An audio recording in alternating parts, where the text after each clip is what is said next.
Is July 31st going to be known as the greatest day, nay, weekend for cinematic history, box office wise, movie quality wise? Well, we're here to talk about Spider-Man Brand New Day. Maybe we'll talk a little bit about the Odyssey box office, just a little bit, But a little bit. I'm back. I was sick. It was horrible, but I am here with my amazing co-host Sean, who took care of business. Loved the episode, by the way. I edited it. Even though I'm sick, I still do the work, guys. I'm still doing it, and we're here. We made it, and let's talk about Spider-Man. But first, how have you been, Sean? How's your week? I'm assuming you saw a very specific movie that I can't wait to talk to you about. Yeah, that's right. I watched The Cat in the Hat, and Yes. it was an absolute banger. I'm Great good. movie. I'm doing good. Had a good week. Had a good work week. Weekend's been good. Saw Spider-Man yesterday, obviously, which we'll talk about. But yeah, missed you on here. We would have had a really good conversation about a Doomsday because I had a lot of thoughts. Good trailer. Not great ones. That was my quick note. All right. Good trailer. Yeah. That's what a wrong person would say, but okay. Okay. We respect each other still. We respect. But I'm glad you're feeling better. Glad we're back because Spider-Man's here, and it's going to be a good conversation. Oh yeah, dude. And let's just get into it. Okay. So box office wise, Spider-Man Brand New Day almost hit $1 billion worldwide. Okay, get that through your guys' just heads real quick. This movie almost made as much as Avengers Endgame. I think it was 1.2. I didn't think it was going to happen. I wanted it low-key to happen because everybody said that it's impossible. There's no way any movie will ever hit to that amount, or even domestically, which was 357. Well, as of right now, it is $2 million shy from the Avengers Endgame greatest domestic opening weekend of all time at $355 million, and it is made worldwide. As of right now, things could change. This is being posted Monday. We're recording Sunday, but right now it's $927 million. Bro, yeah, that's kind of crazy, dude. My friend told me a couple months ago saying, I actually think Spider-Man Brand New Day is going to make more money than Avengers Doomsday. And I'm like, okay, hold up. I mean, No Way Home made a lot of money, but you had the Three Peters. There's no Three Peters, but you also have the idea of it's been like 5 years since we've seen Peter, and people love the idea of seeing a depressed Peter Parker for some reason. But with all that stuff, Guilty. thrown it, guilty too. But why do you think, dude, that this movie is just destroying at the box office? Clearly, people are loving it. It has a high Rotten Tomatoes score, high audience score. Last time I checked, it was at 97 or 98% audience, which I think is the highest for a Spider-Man movie. Yeah, why do you think this is happening, dude? Why is Spider-Man Brand New Day making this amount? I mean, my guess, and I mean, even No Way Home wasn't doing these numbers. Like No Way Home was a huge phenomenon, almost made $2 billion, and even that, this made $22 million more just on its first preview night on a Thursday. Yeah, And it beat Endgame by $12 million too on Thursday. That's insane.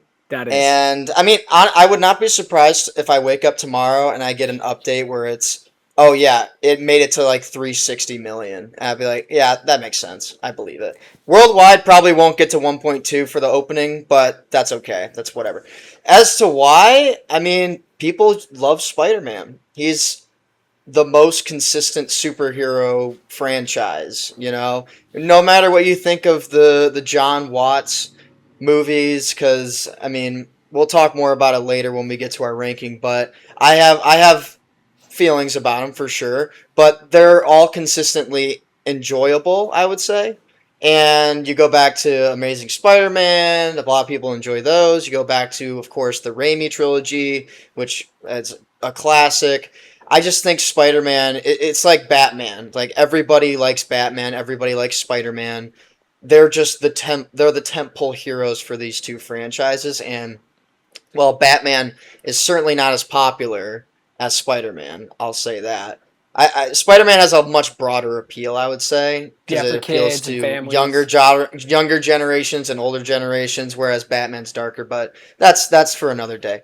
But it's I think it's the appeal of Spider-Man has always been there, and people he's just a really great character, and the fact that we're getting a fourth Tom Holland Spider-Man is awesome, and coming out right now before Doomsday comes out. I think that's also a big thing too. Is because maybe people thought this would be a big player going into Doomsday and set some stuff up, which Yeah.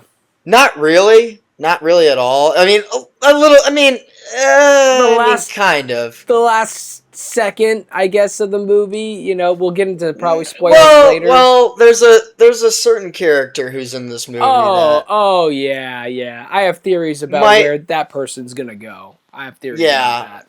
yeah, but I think overall, it's just general audiences love Spider-Man. It's an always consistent hero, and we haven't really had a lot of good to great Marvel movies in a while, but Spider-Man always seems to stay consistent, and I think that's why people are showing up. And I think also the Odyssey helps it too, because you get the Odyssey with John Bernthal, Zendaya, and Tom Holland, and now you get 2 weeks later Spider-Man with John Bernthal, Zendaya, and Tom Holland again. And I think people just like those actors. I do. I like those actors as well, and I think people just like seeing them in movies, and they were so good in the Odyssey that they want to come back and see them again in a Spider-Man movie, and it also helps that Spider-Man's good. So, that's my theory. I don't know. What do you think? I feel like it's pretty much everything you're saying, especially with the keyword you said, consistent. I feel like out of all the Spider-Man movies, even though I prefer, I don't want to say that. We're gonna save that for later. I caught myself.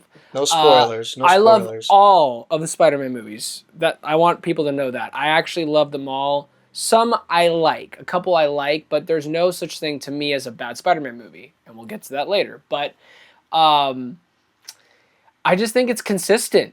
What John Watts did was consistent, but then when Daniel Destin Cretton did was, or Destin Daniel Cretton. Oh my gosh, I hope I Yeah, got that right. I love him so much. I'm sorry. I'm sorry. he But he's gonna kill you. I You're know, done. dude. And he's doing Naruto next. I'm so excited for him.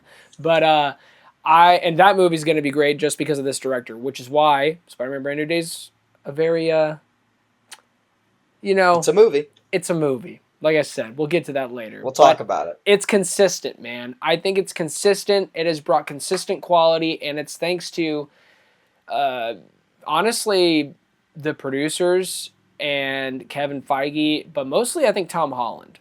Obviously, you have like the big head people like Amy Pascal, Kevin Feige, who really love this character, but also the studio heads kind of got in the way with certain objectives they wanted to accomplish with other Spider-Man movies. But I think through the times that they have gone with this character and then partnering with someone like Kevin Feige who wants to have a point for a character and where they will be okay, they'll be in this movie, they'll be in that movie, but then they're going to have their own.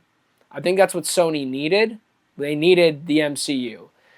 And what we've gotten from Tom Holland is consistency. We have gotten a kid who is now a man. And it's been fun watching this version of Peter grow up with us, or we're already adults and we are just seeing this young kid become a man. And whether you want to look up to him if you're young, whether you are feeling like you're on the same boat as Peter Parker, like the same age, like he's relatable. Peter Parker, Spider Man, is a relatable character, and I think in all these films there has been a consistent quality in origin and in showing a man that and boy into a man who wants to like grow. Everybody wants to grow. Everybody, even if they don't want to grow, everybody wants to grow. They want to move up. They want to elevate, even if it's a small way of moving up or if it's a little way of moving up. And I think Peter Parker is a great exploration of someone who's just like us. The only thing that's different is that he's got spider powers and he's pretty strong now, especially in Brand New Day. But I think, yeah, all those reasons you said, but I really focus on the consistency and the relatability to the character of Peter. It's one of the most famous characters done by Stan Lee, and clearly that popularity is not going away anytime soon, especially if you Mm-mm. make a great film. If you make a really great movie with a great story that gets the heartbeat of the character, people are going to show up. Now, do I think this movie is going to have like a 70% drop off like No Way Home did? I wouldn't be surprised because everybody saw this movie this weekend. Like everybody that is a fan, people have watched this movie probably twice now who are diehard fans, or three times like me. I've seen it three times. I think that's part of the reason why people have just been going back. I've seen posts from like different friends. There's influencers that are posting, oh, round three tonight, like Sunday night, they're watching it.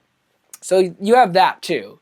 So it's a mixture of everybody wants to watch it, everybody's rewatching it, and then the people who haven't seen it are going to go right now to go see it because they don't want to miss out and be spoiled by Sadie Sink's character.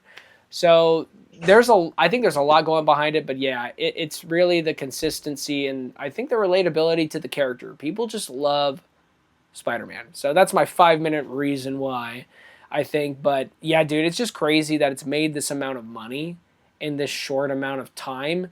And it's not even an Avengers movie. Like that's the part to Mm-hmm. me that kind of gets is wow. I am very curious to what Avengers Doomsday is gonna make.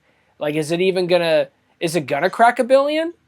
Maybe it will. I And I I I feel like think it will. it'll crack a billion. It'll crack a billion, no problem. No Like what Avengers movie hasn't made $1 billion. like in one But I think weekend? the real question is no, not I mean I'm talking about all time. You Oh, know what okay, I yeah, mean? that's what I meant. I meant weekend, like, cause I, Oh no no no no no no no no no no you no don't think no. so? Definitely not. But does Definitely this? not. Here's the last question though for it is: do you think Spider-Man: Brand New Day is helping Doomsday or is it hurting it right now? It's definitely helping it. Like you have a good movie leads more people to come back to the same kind of like when you have a good Spider-Man movie, people like it, and people want to come back to the movies to see more of these characters that are in these superhero movies. So I think it's gonna help Doomsday a lot, and also see if Peter Parker's even in it. Like we don't even know that yet. I have heard he isn't, but who knows? He could be in a post-credit scene. People want to know what the hell that post-credit scene meant for Spider-Man. But I think here's my take, and my take is that I think this movie will outperform Doomsday by quite a lot, quite a lot. And I Dang. think I think Doomsday could make over 200 million domestic in its opening weekend. I don't think it's any going to get anywhere close to 250 though. Really? That's my take. Yeah. I think it will. I think it's going to, at lowest, I'll agree with, I think at the lowest it'll get to 2. I think the highest, dude, because we have not seen the rest of the marketing. And sometimes trailers really can't help. The posters have been absolutely insane. The 2 posters that they've dropped, complete aura. I The hate to use that posters look word. better than the movie. I mean, It looks better than the movie. I will agree with you there because the posters are insane. Like I want that Doom poster, the one where he's just straight up walking with his like. Oh my god, I can't stop thinking about that poster. But man, the Comic Con trailer that got released, from what I've heard, and just the little snippets that I saw, and then I stopped. I was like, no, I want to actually watch this in true like 4K quality. The Comic Con trailer sounds like it's way better than the trailer that we got. Like way better.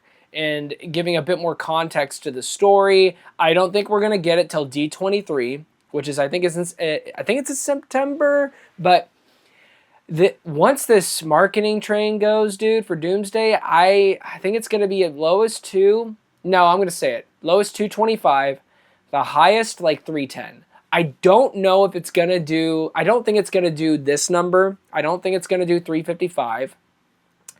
But it's gonna be big, man. I really think it's gonna be big because yes, even though it's gonna be a rinse and repeat of Infinity War and Endgame, but it's got a different, sheet of paint on it.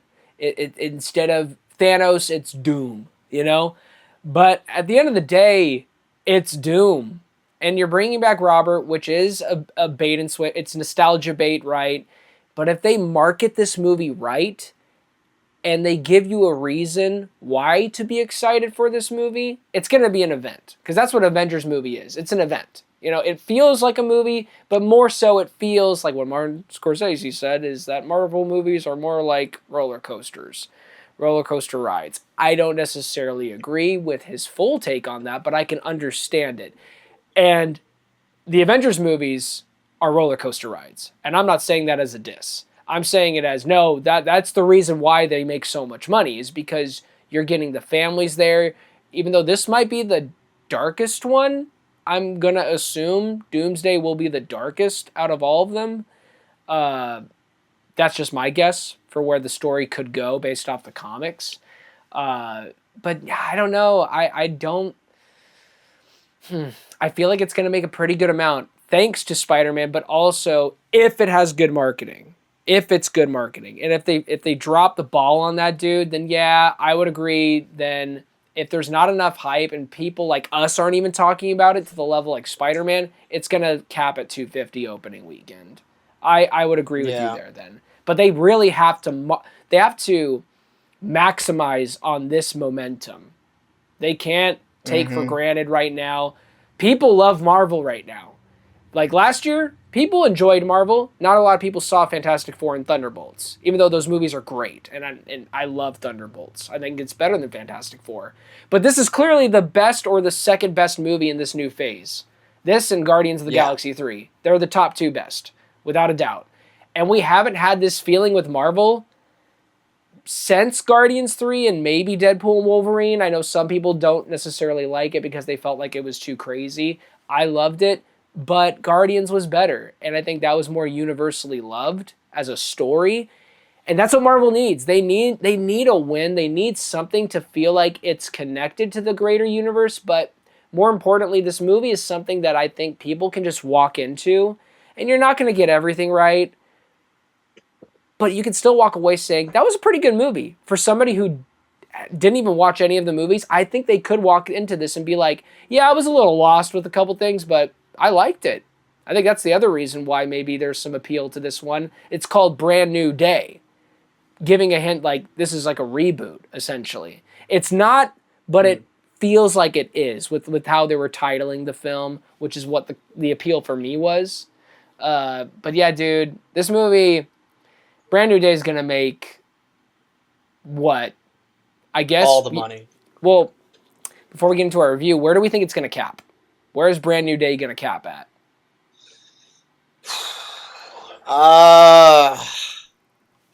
I'm gonna say 2.2 billion. 2.2. I'm curious what No Way Home made. 1.9. It only made. I thought it made 2. That's crazy. That's still an amazing amount of money. Do not get me Yeah. wrong. But wow. Yeah. You said 2.3 or 2.2?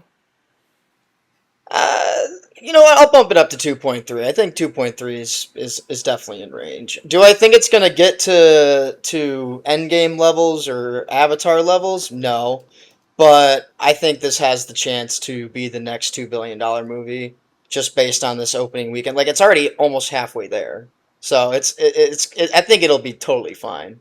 Like it's gonna make a lot of money, but I think I'm gonna go for the cap 2.3.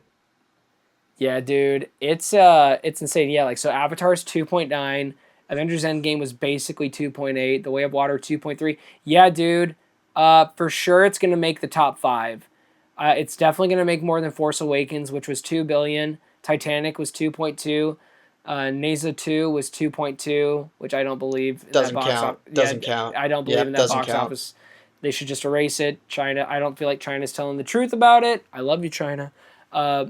Thank you for all you do, but I don't want them coming after me. Number Oh, boy. 3 is Avatar. This is where it could be. It's gonna be number 3 or number 4, because you have Nasia 2, which is 2.2, 2.3, and then Avatar: The Way of Water is 2.3. I'm gonna say it 2.4. I think it's gonna claim the third spot, and that would mean that Disney would own in a row the top four spots of all time. Yep. Avatar Endgame, Avatar 2, and then Spider-Man 4. And Yeah. then right after Titanic, Force Awakens, and then Infinity War, then No Way Home, Zootopia Yeah. 2. The only one that takes it Well, out to be is fair, it is also a Sony production as well.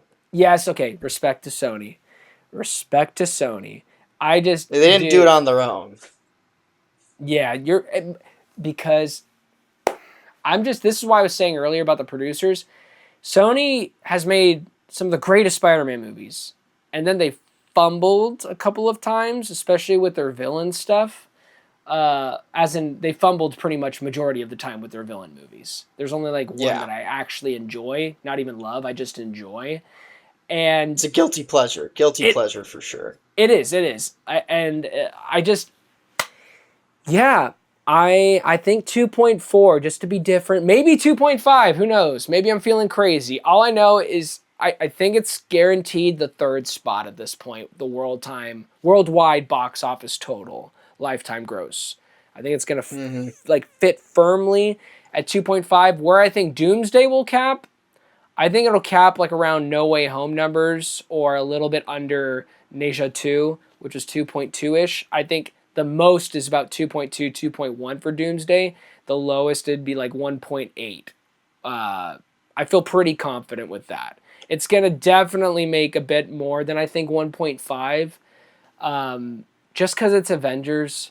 Unless it sucks. If the movie sucks, it's guaranteed a billion still, but maybe it'll cap at like 1.3.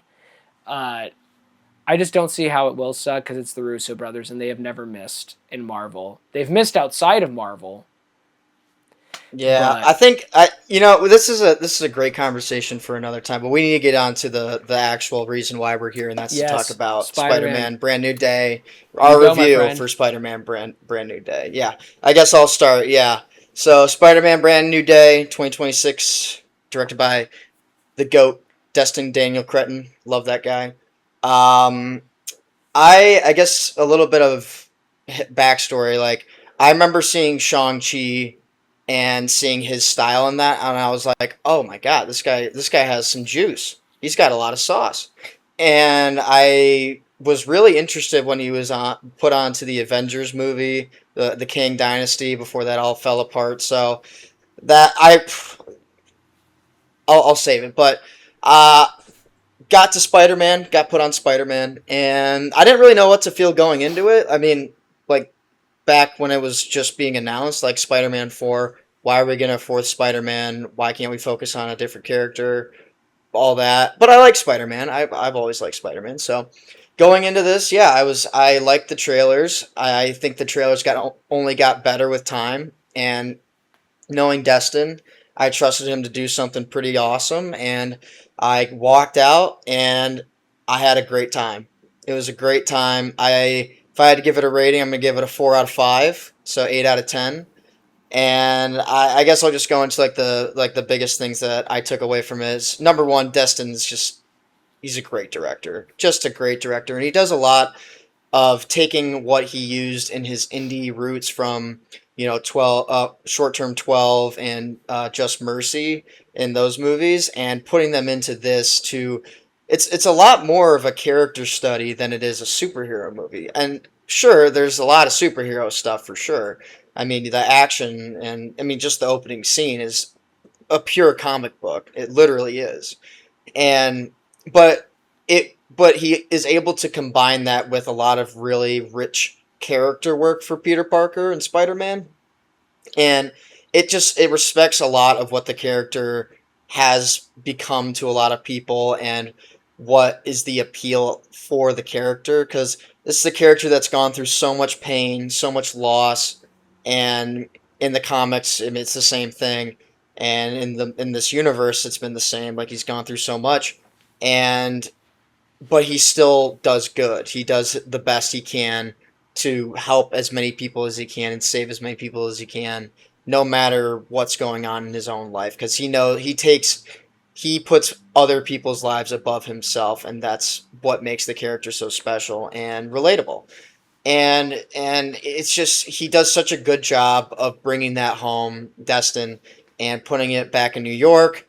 I love the setting of New York in this movie. I think it's been my favorite of the Tom Holland Spider-Man movies for sure. Um, he just does such a great job of incorporating it and making it a character again, whereas it was just a setting in the last couple movies. And yeah, I mean, he brings so much energy and liveliness. The action is really well done.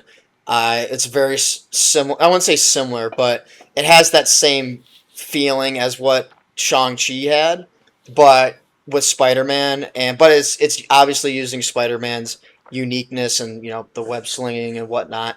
Like he does a lot of like really unique stuff and taking stuff from the video games as well, which I thought was awesome. I love seeing that, but. Yeah, I mean, just overall, it was just a really good time, and it brings Spider-Man back to his roots of being your friendly neighborhood Spider-Man, and I really like that. And I think this is my favorite version of Tom Holland's Spider-Man that I've seen so far. I'm not talking about the movie as a whole, but like him as Spider-Man. I think this is my favorite performance of his as the character, and maybe it's because he's depressed and all that, but it works, and he does a really good job of being a depressed Spider-Man, a depressed Peter Parker, and it works really well in this. So overall, I really like this movie. Give it a 4 out of 5, and Tom Holland is 2 for 2 in July, so I'm really happy for him, and Zendaya and John Bernthal. So 4 out of 5 for me. Had a really good time. Joseph, what did you think?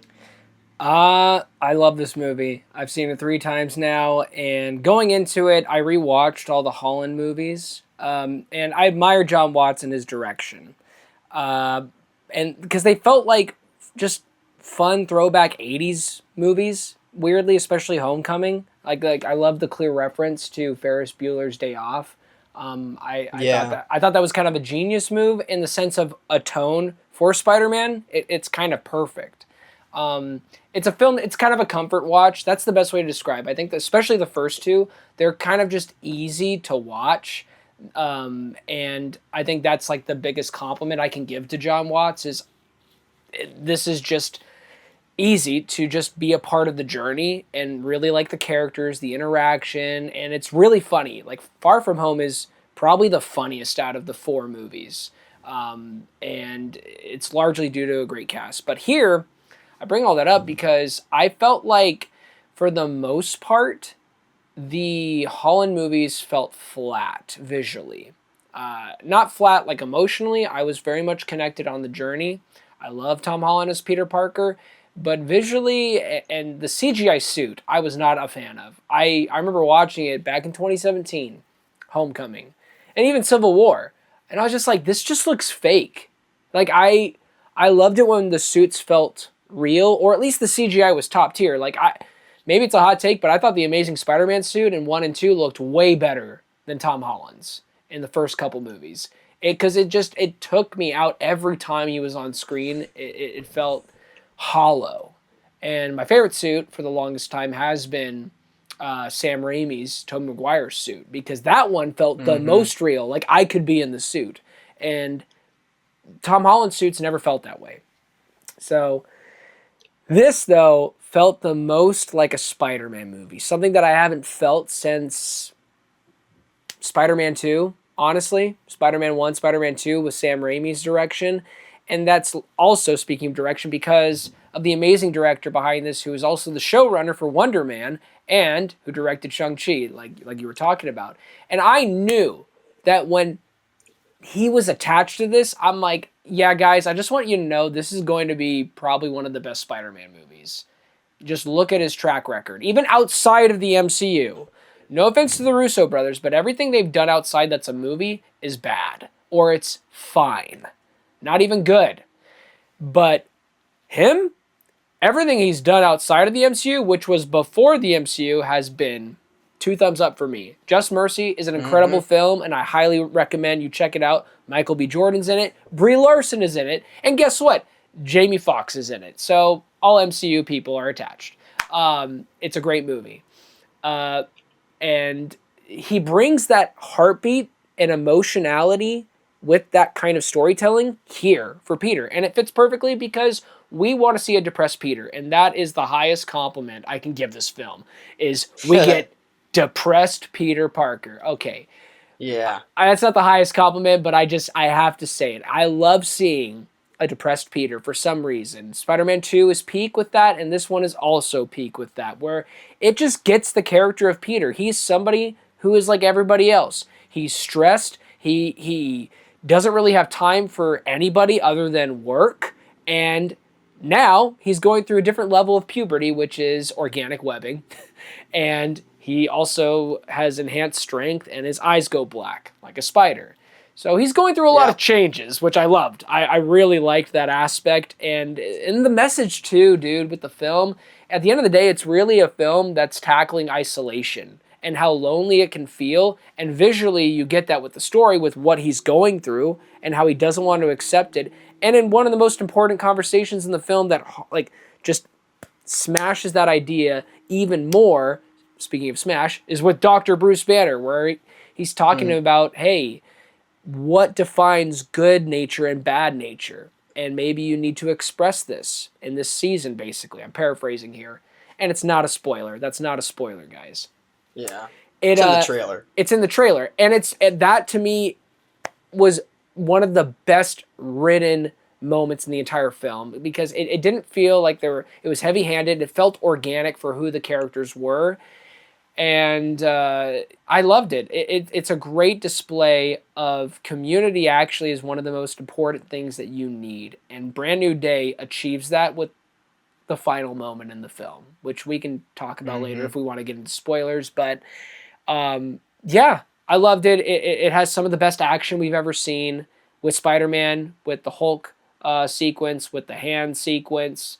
I want the moment where he's on his knees in front of the ninjas to be on my wallpaper. I just want to get a frame of that. It's one of the greatest shots in a Spider-Man movie. I'm not even lying. It's freaking ninjas, okay? What more do you guys want? It's ninjas. It's the hand. And Exactly. and the costuming was great too. At first I thought that looked kind of clunky, but it grew on me later on in the film. But it's The also Spider-Man suit? no, Or the the hand? The hand. Yeah, at first it felt like Okay. cosplay, but then later on it actually grew on me. But yeah, it's also visually the greatest looking Spider-Man movie since the original Spider-Man films with Tobey Maguire. They got the web sequences, dude. They got it down to a T. Sure, there's some green screen stuff with Peter and MJ near the second half of the film that's like, not that great compared to the first stuff in the opening. Like that POV shot with the camera going up while he's swinging, he's holding on to the web. Yeah. I don't know if we've ever gotten a moment like that. I don't want to It was say in The Amazing Spider-Man. well, then it's a great reference because I loved those Yeah. web swinging sequences. Those were my favorite for the longest time. I think this might have taken the cake. This might have, and at the end of the day, it's like I said, visually it's amazing. The action's fantastic. It's got great character work, and even though it's a film, and this was an issue I had with the first three, overcrowded MCU characters that overshadow a Peter Parker story. This seems like on paper that it has the same issue. You have the Punisher. You have Hulk. You have, not going to say the name. You have somebody else in the movie.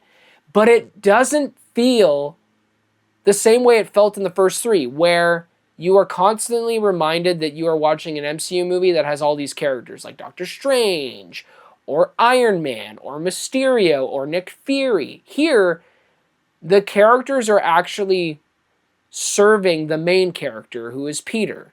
And I think it's actually, arguably, it's some of the best inclusions of MCU characters ever in a movie. Ever in like a solo MCU movie. I don't want to say in general like Avengers, but at least for a solo character movie, I am saying it. I think the director masterfully handled how you should apply side characters in a movie. And I can't get into the one thing. There was one thing that felt a little clunky with a certain aspect, but even then, I still thought they did a really good job with that introductory for this character. Yeah. 4.5 out of 5. That's my score. It's a near perfect movie, and I guess with that said, it's pretty high, right? It's a high number, guys. So I wonder where it ranks on the list. So Spider-Man ranking, dude. Let's do this. Do you want to start? I can. Yeah, Oh, I can start. do it. Do it. Do it. Yeah, Do so it. what? There's how many? 11, right? Yep. And we're not doing the Sony villain verse, okay, guys? Those movies are poo Yeah. poo. Spider-Man. Including, Spider-Man, not yep, not including not animated. Morbius. We're not doing that. Yes. No. Including it, definitely including animated for sure. All right. And yep. Yeah, so there's 11. There's 11. Let's get into it. I'll start off with my number 11, and this is where I have The Amazing Spider-Man. Not The Amazing Spider-Man 2, The Amazing Spider-Man 1. I it's just another origin story for Spider-Man that it hadn't even been like a decade since we got the first one, and it's just it's an inferior version of that story, and just isn't. I don't find it as compelling. I don't like the suit. I It looks like a basketball, and I just think overall it like the pacing of it and just the stuff that's happening in it is just so less interesting than what happens in the first, Tobey Maguire Spider-Man. And I don't want to compare the two, but they're you kind of have to when they're both origin stories, and this just didn't do it for me for an origin and comparing it to the original. So Amazing Spider-Man number one is at my number 11 spot. I think I give it like a 3 out of 5. So same, dude. 11th is Yeah. Amazing Spider-Man. It's here, and here's the thing. I said it earlier. There's movies that I like, and there's movies that I love. I don't think there's necessarily any bad Spider-Man movies.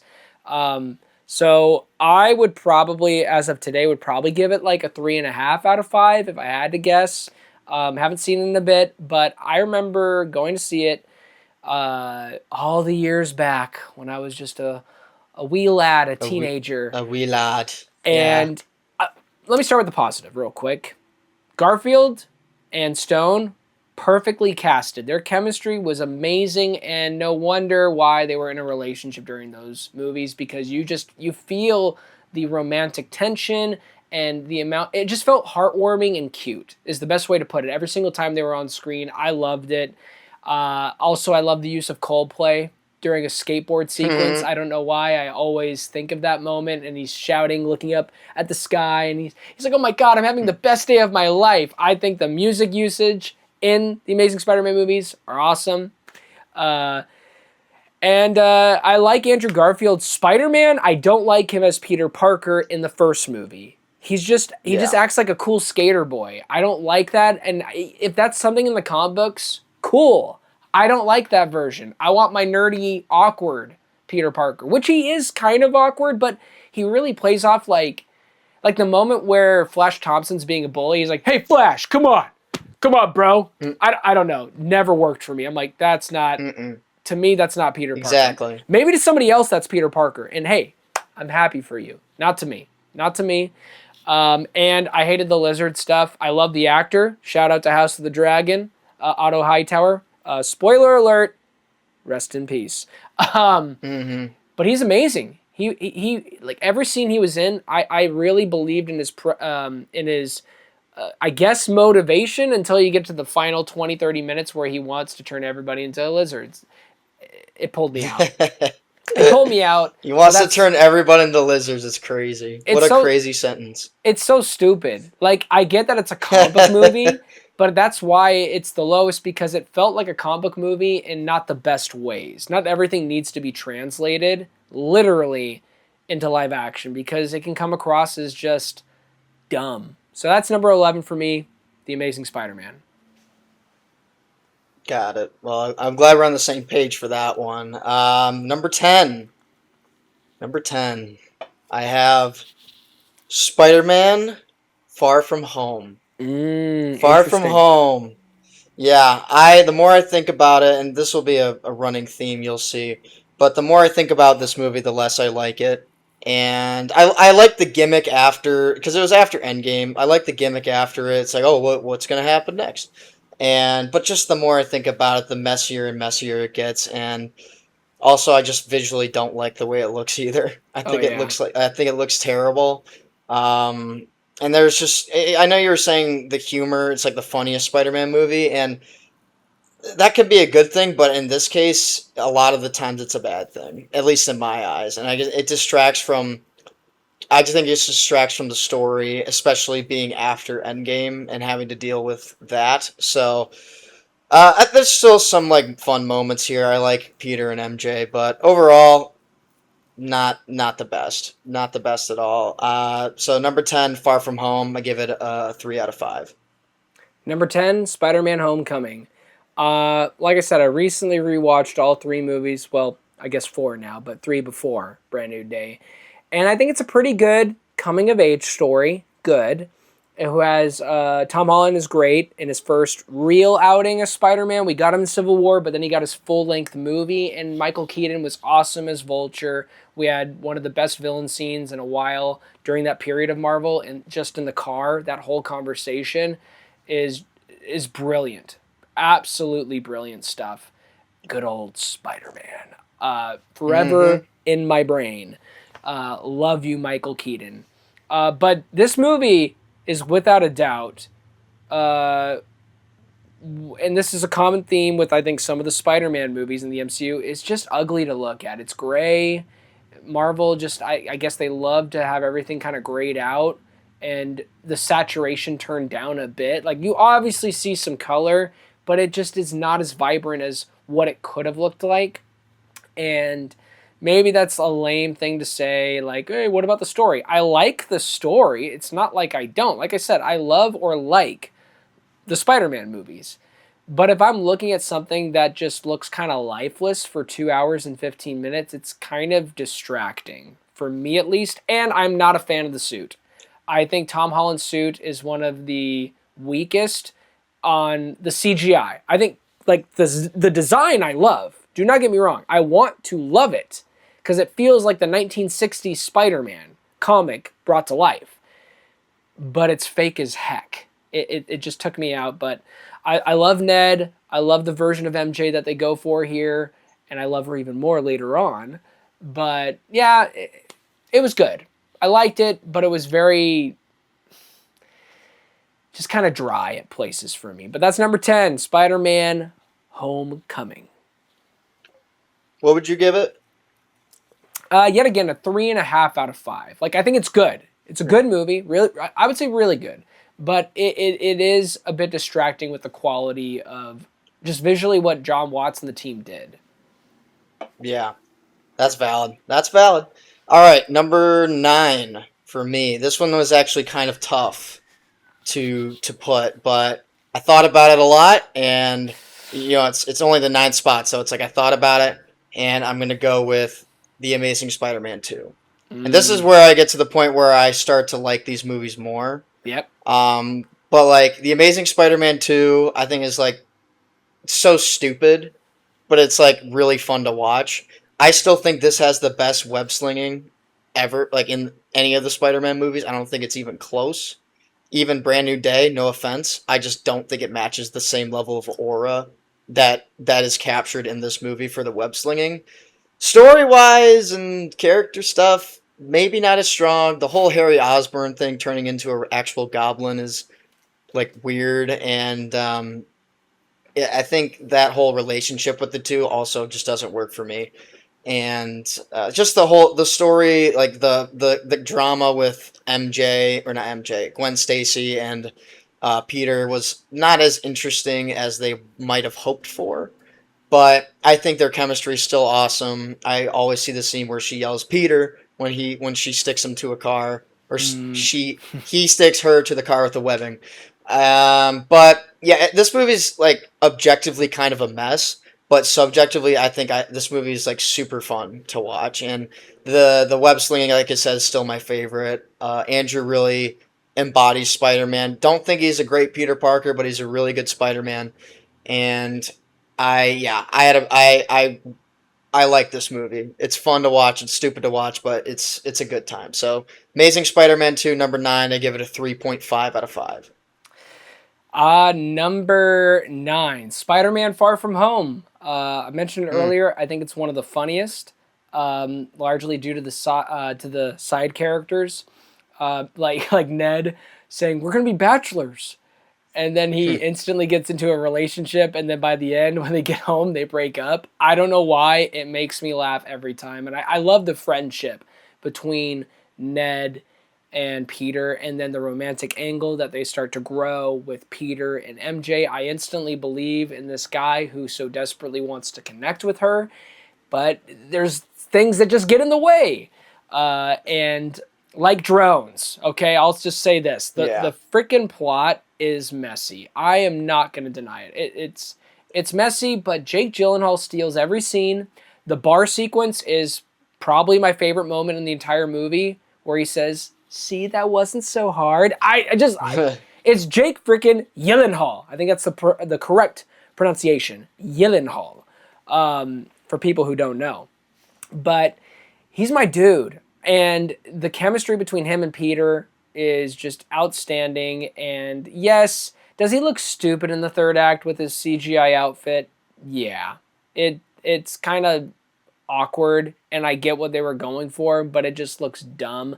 I love the Mysterio sequences in the third act with Peter, where he listens to his Peter tingle. Amazing. I wish we had more moments like that, because some of the action sequences can be a little, I don't know, just unoriginal to me, and the character designs of the monsters, and we all knew they were fake. That wasn't a plot twist. It looked kind of stupid, and felt very rushed in design. Like, make a water monster, make a lava monster. What if we combined it at the end in the third? I don't know. Like the power of elements. It's just dumb. And yeah, but still, I had a really good time with it. Largely due to just honestly the great performances and what the movie did for the future of the MCU. It is my personal favorite post-credit scene ever in the MCU. I will never forget the moment I watched that and said, "Oh no, what are they gonna do?" And then everybody was freaking out because that was the time where Tom Holland wasn't signed on for any more movies. I remember the amount of anxiety that fans had saying, "You can't do that. What is happening?" So that's why Far From Home kind of has a special place in my heart, even though I know it's messy.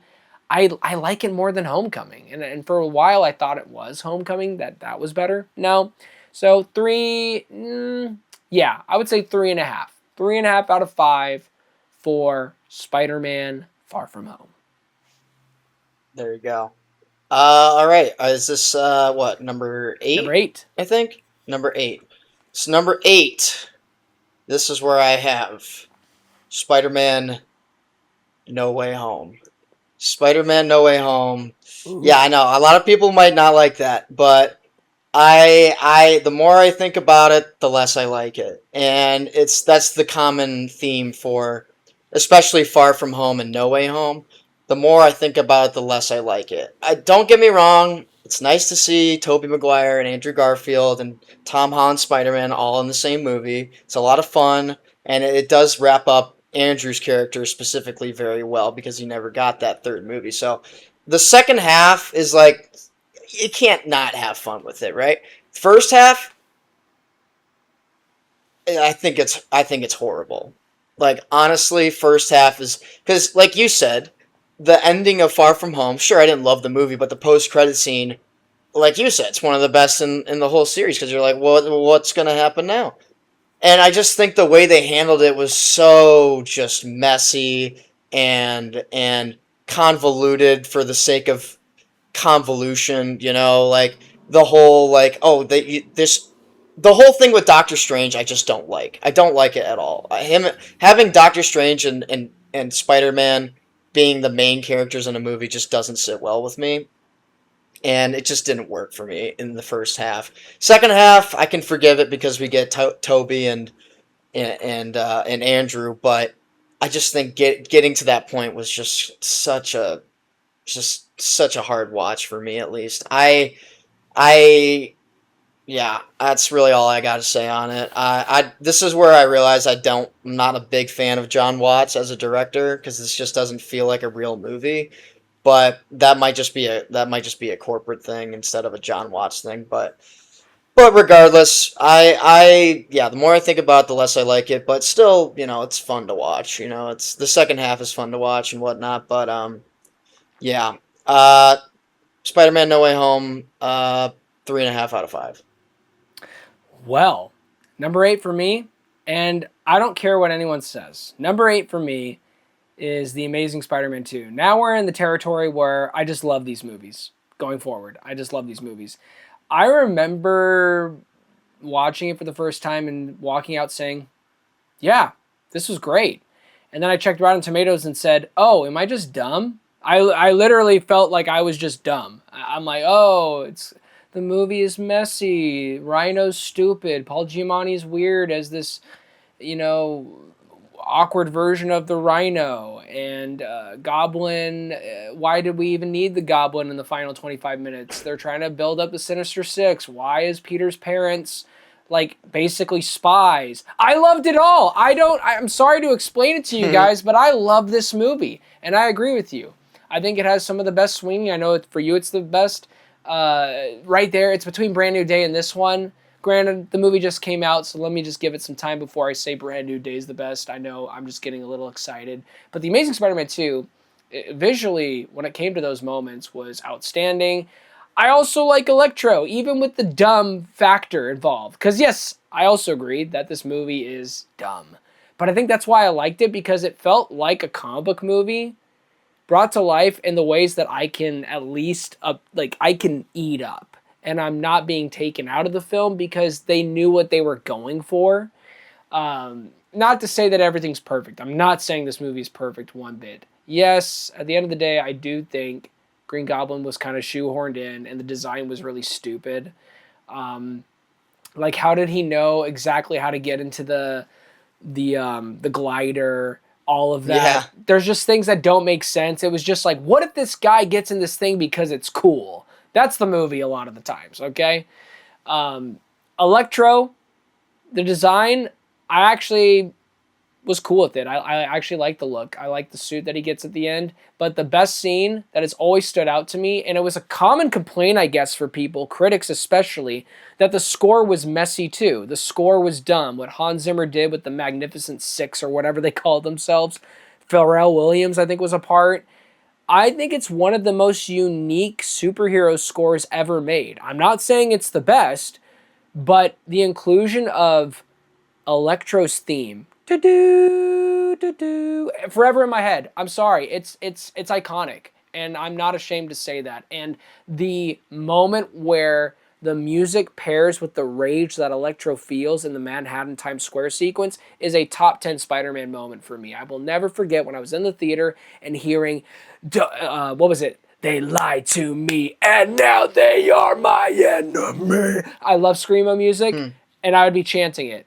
So, I don't know. If somebody out there thinks that score is stupid, God bless you, but we have nothing to talk about. But no, seriously, if you didn't like the score, I still want to be your friend. Films are subjective.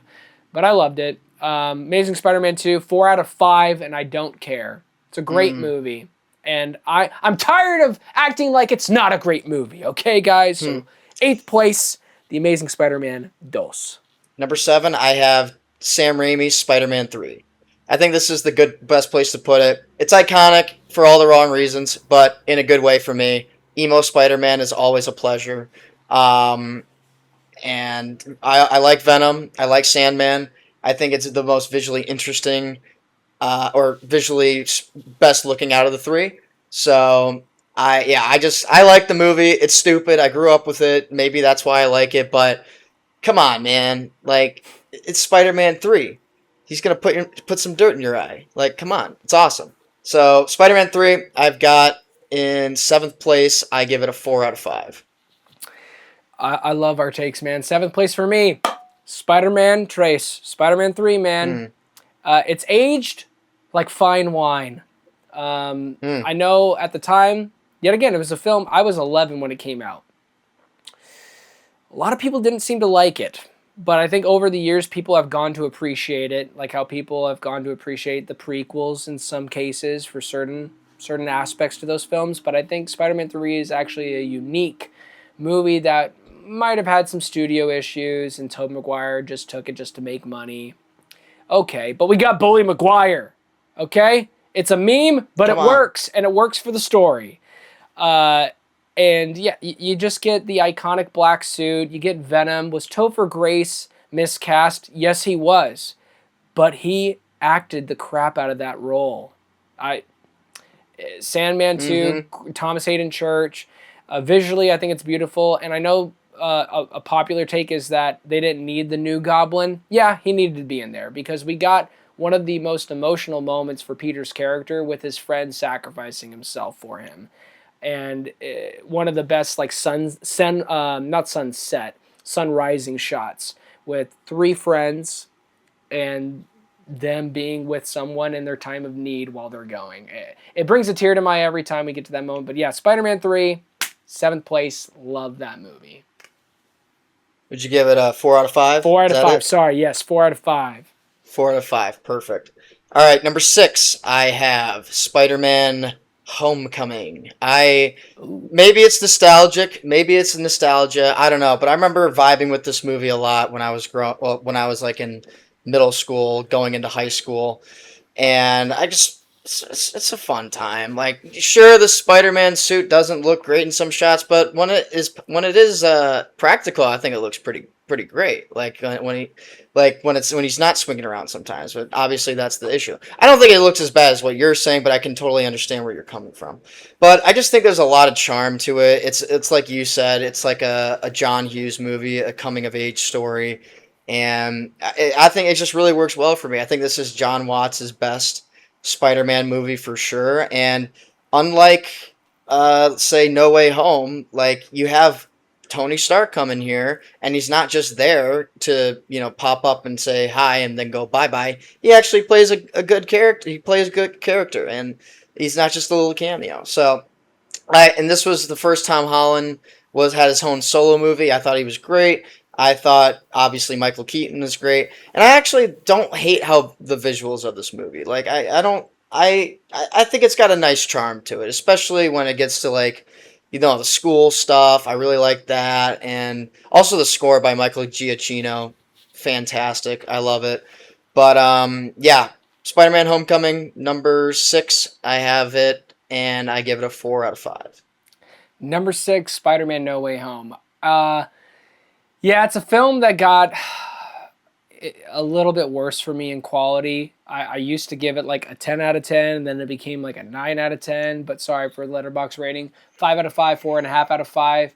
But over time, and now for me, I confidently sit it at a 4 out of 5. I still think it's great, but my biggest issue is the setup for the film. The first 45, 50 minutes, I don't want to say I hated it, but I just wasn't vibing with the direction. I felt like certain characters were acting out of character, like Doctor Strange, and it was all for the plot rather than it actually feeling like a good plot. It was just, here's the plot that we have to bring back nostalgia. But when it does become the nostalgia bait movie that we were all being marketed to, it becomes a great film.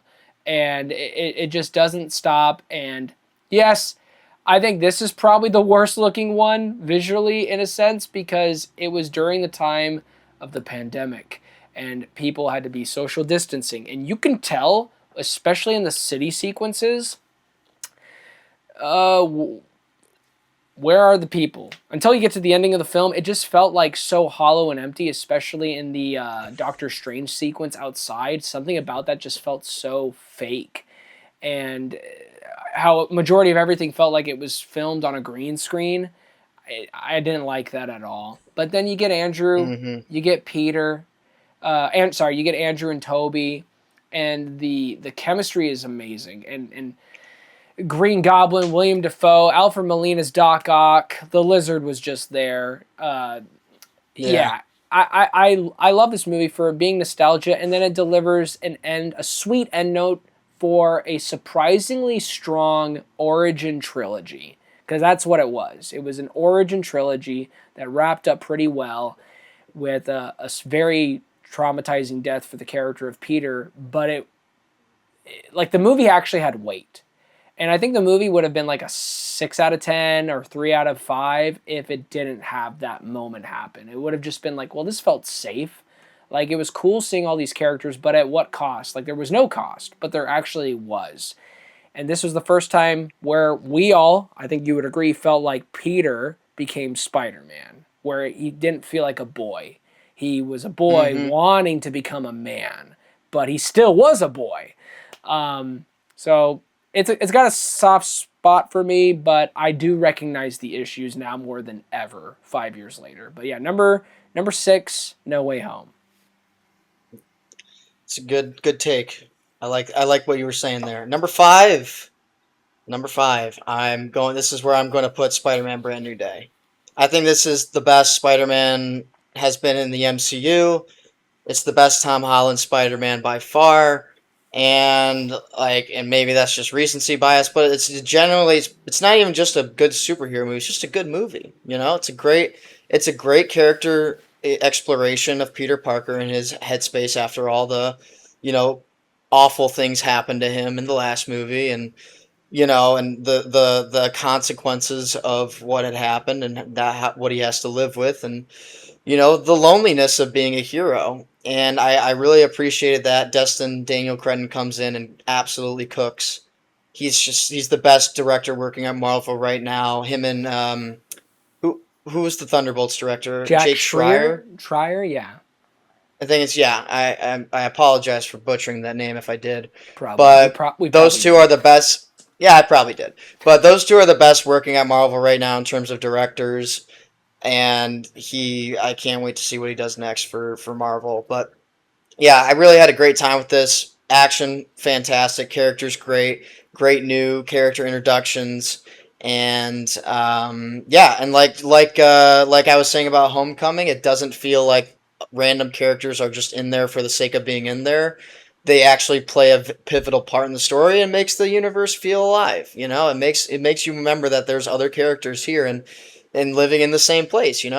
Because that's what something everybody wonders is like, well, if Spider-Man's in New York City, why doesn't he just talk with Daredevil or something like that, or the Punisher? Now you do. Now you have that, and it's a lot of fun. It's a lot of fun. I love the dynamic, and yeah. So this is where I got Spider-Man: Brand New Day. I give it a 4 out of 5. Same. Number 5, Spider-Man: Brand New Day. It's one of the best Marvel movies in this phase, if not the best in this phase. I'm still debating on that between that and Guardians 3, but it feels like the most Spider-Man movie since Tobey Maguire's Spider-Man 2. This movie understands Peter and Spider-Man and the identity crisis that he is going through. And visually, it's the best looking out of all of them, out of all the Mm, MCU Tom Holland movies, I'll say. yeah, yeah. But because you can actually tell they put a lot of care into it, the camera work, the cinematography, the costumes, the practical effects. This is the best looking suit by far. And next to Sam Raimi's, it's between Sam Raimi's and probably this suit for me. I just love the look and feel of it. And this was a CGI that actually worked for me. I don't know. Maybe they just had more time compared to No Way Home because they were still working on VFX when No Way Home was coming out in theaters. They were still updating it. That's true, by the way, guys. I But remember hearing about that. and same with Thor: Love and Thunder, they actually did that. But here, they took their time. At least that's what it feels like. And after watching it this amount of times, yeah, it's right there at number 5. It is one of the best Spider-Man movies because it understands the character fundamentally, and I just think they did a really solid job with especially Tom Holland. Like this is the most I've ever felt like, okay, you are Spider-Man. And now he might be my favorite. This is the movie. I've been waiting to say this. I didn't want to say it in the review, but I think he's my favorite now. It's been Toby forever. Mm, But this movie might have solidified that he is the definitive Spider-Man. He has to do a lot in this movie, and it's by far his best performance. Um, next to No Way Home, because he does a lot in No Way Home. But here it feels more focused. But yeah, number 5, Brand New Day, and it's a Yeah. 4.5 out of 5. 4.5 out of Yes, 5. sir. Awesome. Awesome. Awesome. I would also I mean, what are your thoughts on the Amazing Spider-Man 2 suit? Because that's like my favorite. Oh, I love it. Yeah, yeah. It would be top 3 in no order. Sam Raimi's, just because they kept it consistent. I like that. That's the one thing I don't like about the MCU movies. It's like, hey, let's have 3 suits in one movie. Hey, let's just have a new suit every single time. Like I kind of hope they just stick with at least a general design. But Andrew Garfield's was definitely up there. Like the Amazing Spider-Man 2 suit, way better Not than the first. yeah, Not the first one. way Not the better than first the one. first one. Way better than the first one. I don't like the. Yeah. My biggest issue was the eyes. I hated the Too eyes. small. Way too small. Yeah. All right. Number 4. For me, number 4 is Spider-Man Into the Spider-Verse. This is a movie that I love. I really love this movie. I rewatched it recently and like a couple months ago. But yeah, solidified. Really like this movie. Animation is unbelievable. The soundtrack, perfect. And I didn't really know much about Miles Morales, and now I love the character. You know, he's a lot like Peter Parker. He's very interesting, and I think it's just the exploration of his character through a multiverse is super interesting, and just it's just such a blast to watch. It has, I mean, you're bringing in a bunch of different Spider-Men and women from across the multiverse, and each one of them is distinct and fun. Nicolas Cage as Spider Noir is my goat, and yeah, it's just such an amazing watch. I could rewatch it 1,000 times and never get bored. All of the animation's great. Kingpin as a villain, fantastic, and it's a lot darker than what you would expect from an animated Spider-Man movie, but it works. It works really well, and it's a very I just it's a groundbreaking movie. Like ever since that movie's come out, everyone's been trying to be like Into the Spider Verse. So and I don't think anybody will be able to. So I have Into the Spider Verse at number 4. I give it a 4.5 out of 5. Now we're in the territory for me where all these movies are 5 out of 5s. Just gonna say that now. All 5 out of 5s. These are perfect Spider-Man movies. At number 4, Spider-Man. 2002 Spider-Man. Mm. This was the first introduction to Spider-Man for me, and I think it still holds up as one of the greatest origin movies, next to like Iron Man, Black Panther. I even think Shang-Chi's up there too. Shang-Chi's incredible. But Spider-Man, this one just it's so different from any, like when you watch MCU movies and then try to watch this one, it feels like it's from, speaking of the multiverse, it feels like it's from another universe. As in, obviously in the movies it's another universe, but I'm talking about in a time of filmmaking. You don't see movies like this being made at all in this sphere. And that's why I think it's one of the rarest of kinds of films, because you have somebody like Sam Raimi who actually has stepped foot into the MCU, but this felt the most like a Sam Raimi tackling a character like Peter Parker. And the emotional sequences you get between him and Uncle Ben, the justification he feels in righting the wrong of how dare this man basically ruin my life, I'm going to get vengeance, and realizing that that isn't the right path. To me, it was a very important movie in my childhood to kind of like learn a lot of beautiful, valuable lessons and treating other people with kindness. And I I wanted to go to New York City because of this movie. Now I've gone at least twice in my life, but this was the Mm. most it's ever felt like a real tangible place. No other movies in the Spider-Man films are like Sam Raimi's Spider-Man, where it feels like you are a part of the Manhattan experience, the New York City experience. So, and I can't get enough of William Dafoe's Goblin and James Franco as Harry Osborn. So much to talk about. Danny Elfman's score, but yeah, number 4, Spider-Man. Absolutely. And I'll echo that statement for number 3 is Spider-Man 2002. for number three. First, Sam Raimi Spider-Man, a lot like what you said. I mean, I grew up with these movies. They were always on in my car when we were going on road trips, and like, but outside of that, it's just a great movie. Like, you got Sam Raimi's unique visual style, and like we were watching it yesterday. I think it was yesterday. We watched it right after we got back from Brand New Day, and it's just like, yeah, some of the random. There's a lot of random stuff in it, but it's also awesome. It's so unique and visually different than what you would expect from an origin story movie. Which, speaking of, this is probably one, if not the best origin story movie for a superhero. It's just iconic. You can't get better than this, really. And obviously, Willem Dafoe's Green Goblin is iconic. Should have won an Oscar. So good. And it's just an absolute vibe. And like you said, the city of New York plays a great character. That's why I like Brand New Day so much, because it felt like it brought that back. But this one does such a good job of bringing it in and not just being a setting, but being a real character in the movie itself. So I won't harp on it too much, but Spider-Man 1 from 2002 by Sam Raimi is my number three. I give it a 4.5 out of 5. And like you, number three, reversed into the Spider Verse. Mm, I had no expectations going into this movie other than I remember seeing the trailer and being like, this looks dumb. Like visually, I'm talking visually. The story I was mm. interested in, but I did not buy into it visually. I felt like the animation looked weird, way too different from what I'm used to. Then I walked into the theater and my mind was completely blown away. One of my favorite movie going experiences because I knew nothing about Miles Morales, never really read the comic book, and this made me want to read it. Chris Pine as the original Peter Parker brought me to tears in his final moments. One of the most gruesome animated basic spoiler. At this point, you guys should know we're talking spoilers, but that is by far the most like chilling animated death scene next to Tarzan with Clayton.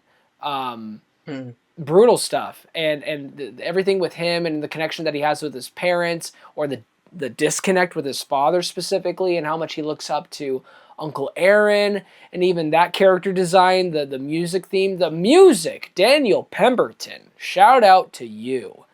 Uh, He's having a that great year this year. and he's having a great Project Hail Mary, incredible score, and he had what Masters of the Universe. Masters of the Universe. He's had a really good year music wise. He that felt like a character, but the animation I've never seen anything like it, and I'll talk about it more in the next film. But yeah, visually stunning, compelling origin story, and something that I wasn't interested in, but then became my number three best Spider-Man movie, Into the Spider-Verse. Yes, sir. Great take. Great takes. Number two. Number two. We're in Ooh, the top two now. What's I it gonna be? I What's it feel gonna like be? I feel like we might be the same on this one. I don't know. All right. Well, here's what'll start it. At number two, I have Spider-Man 2. Spider-Man 2. I have at number two. It is an incredible sequel to an already amazing movie. And what else is there to say? Doc Ock and Spider-Man, it's almost on the same level. Honestly, it might be better than Doc Ock and Green Goblin. I just love Alfred Molina as Doc Ock. It's perfect casting. The power of the sun in the palm of my hand. It's iconic. And it's just like, yeah, like just like the first one, the character of Peter is so, well, I guess not the character Peter. The character New York as a city, as the setting, is a character in the movie, and it plays such a vital role in the whole thing. And I liked the exploration of Spider-Man and Peter Parker and what was happening with him and his duty as a superhero and what it means when maybe you just don't want to do it anymore and you've lost that kind of energy to put into it, and I think it's really interesting. And the way that it was done is just, it's so good. It's so good. Tommy Maguire still great as ever in it, Like I said, Alfred Molina, so good as Doc Ock.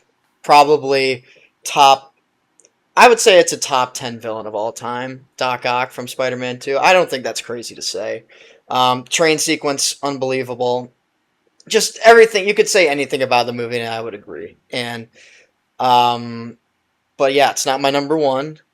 So we'll get to that in a second. But yeah, number two, Spider-Man 2. I give it a 5 out of 5. Number two, Across the Spider-Verse. This is Mm, also a massive improvement somehow. The both are perfect, Into and Across, but visually, when we step into Gwen's world, I actually had tears in my eyes with what I was witnessing. I had never felt moved by animation the way I did, and how it was telling a story, and how the colors were bleeding into each other, the watercolors, and it felt like I could, I could touch it, I could feel it. This world that was just slowly coming alive while a daughter and her father are talking. And then it progresses more and more into this wild, vast universe that begs the question: can you control your fate, and what does it mean to have a fate, to have destiny? Can you control your destiny? And I can't wait to see the payoff in part three with Beyond. But everything with the inclusion of Miguel and all the other Spider-Mans, bringing out the greatest chase sequence, I think, in a Spider-Man slash comic book movie ever made. Uh, I forgot how long they said it took to animate that sequence near the second half, near the end of the film, but I would assume at least 9 months to 2 years to like bring out everything like that. The rendering must have been insane, but they did it, and I'm glad they're taking their time for the third one, because those people deserve to take their time. But what they gave to us was not only visually amazing, but narratively impactful for the character of Miles.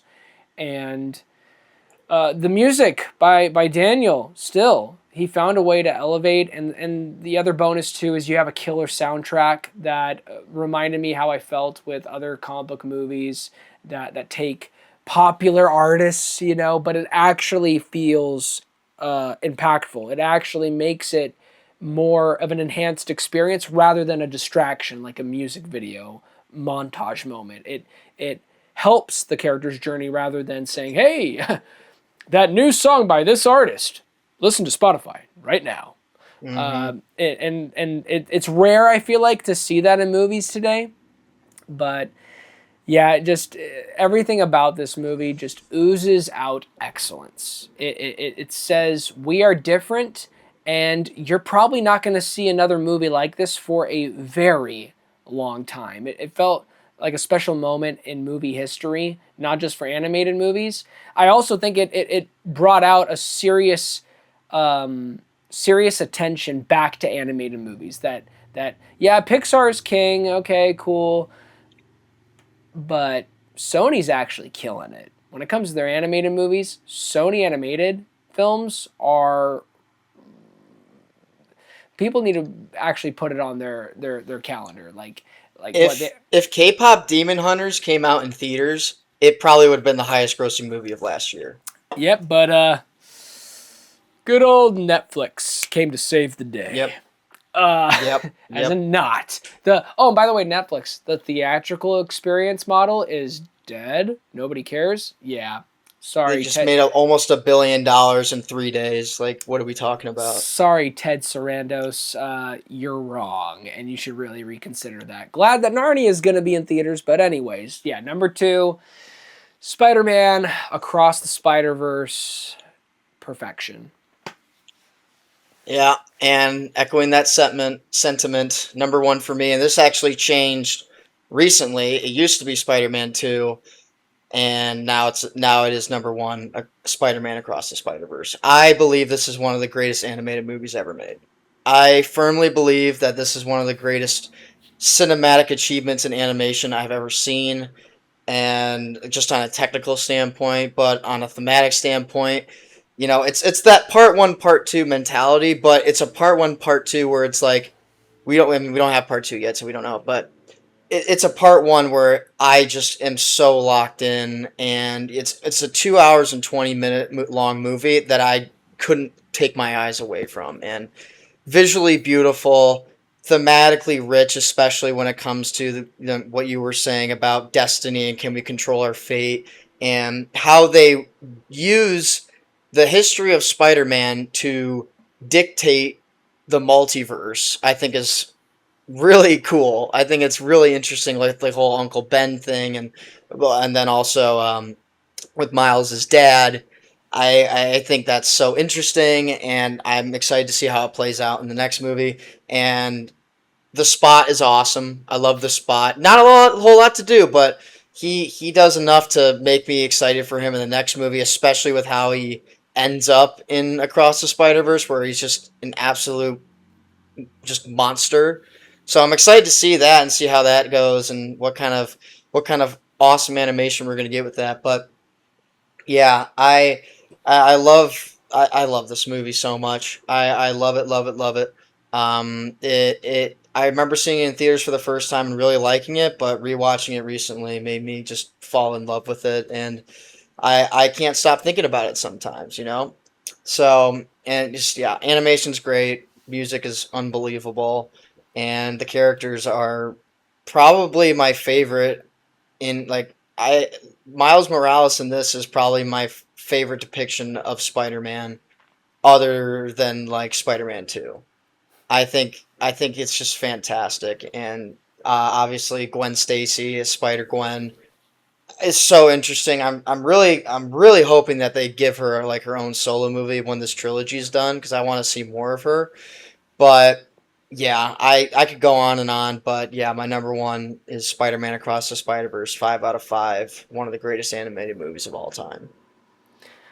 Beautiful take. And number one for me, Spider-Man 2. And I don't know if anything will ever take its place. Maybe I'm biased. Maybe it's because Tobey was my childhood Spider-Man and was my favorite Spider-Man for the longest till Tom Holland wanted to be like, I'm going to give an all-time performance in Brand New Day as this character. Way to go, Tom. You've had a month. Um, Hmm. Spider-Man 2, though, I think is the definitive Spider-Man movie where it just perfectly balances heart, action, humor, and sacrifice because Peter Parker slash Spider Man is somebody that looks out for everybody. Where you're the little guy or the most important person in the room, he will go out of his way to protect you. Um, Almost in the same way how Superman does in the Superman movie last year, where he saved a squirrel. I would not be surprised if Spider Man would do that if there was a car coming and he would just push the squirrel a little bit, like, "Hey, I got you, buddy." That is Spider Man. He is selfless to the point where it hurts him. We see that in Brand New Day. But here it's funny. He's kind of selfish. He Mm-hmm. he wants to, which is why I think I like Brand New Day because it's almost the opposite of Spider-Man 2 in a way. But it still carries that same heartbeat of a just a normal guy who's not so normal, but he wants to be normal. He doesn't want this burden anymore, like the conversation he has with Uncle Ben, where he's Spider-Man no more. And I just, by the time you get to the second half of the film, which delivers, I think, still the greatest action sequence in a Spider-Man movie and maybe a comic book movie in general, just narratively speaking, is the train sequence because you see a person accept who they are, their identity, and obviously it helps when your girlfriend is kidnapped. Um, Mm-hmm. and but the sheer amount of this guy is not even thinking about his identity anymore. When he takes off the mask because it's affecting his face and he needs to be able to see, he doesn't care. And I okay, I'm not gonna cry, but when he's there saving everybody in the train sequence, yes, there's memes. Tobey Maguire is doing all of the faces, but that is my favorite moment of all time because it's a great action moment, but it's the most beautiful display of Spider-Man to this day. That is Spider-Man. And yeah, you could say, okay, it's kind of hard to believe that a lot of people would just keep the secret, but I It's think not like they know who he is, though. but You it's not know? like they know who he is exactly. So it's also not necessarily a movie sin because it's not like they have this technology where they can do face recognition. They all have freaking flip Yeah. phones back then. The technology back then was crap. But that little moment with the kid saying, "We won't tell anybody, Spider-Man." Tears to my eyes. Okay? Tears in my eyes. But yeah, So good. I can gush all over and talk about this film for hours, but that specific moment solidifies still to me why this is the best in my opinion.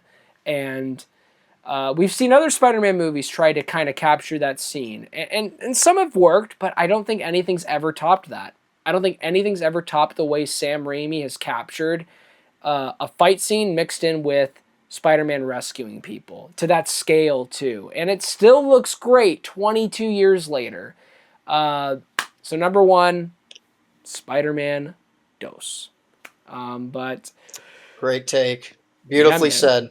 Yeah, love it, love it. Well, that was our ranking. That was, Yeah. and I was close. I said hour and 20. We're just a little off. We're a little off, but we love to talk, guys. We love to We got talk. it. But Yes, sir.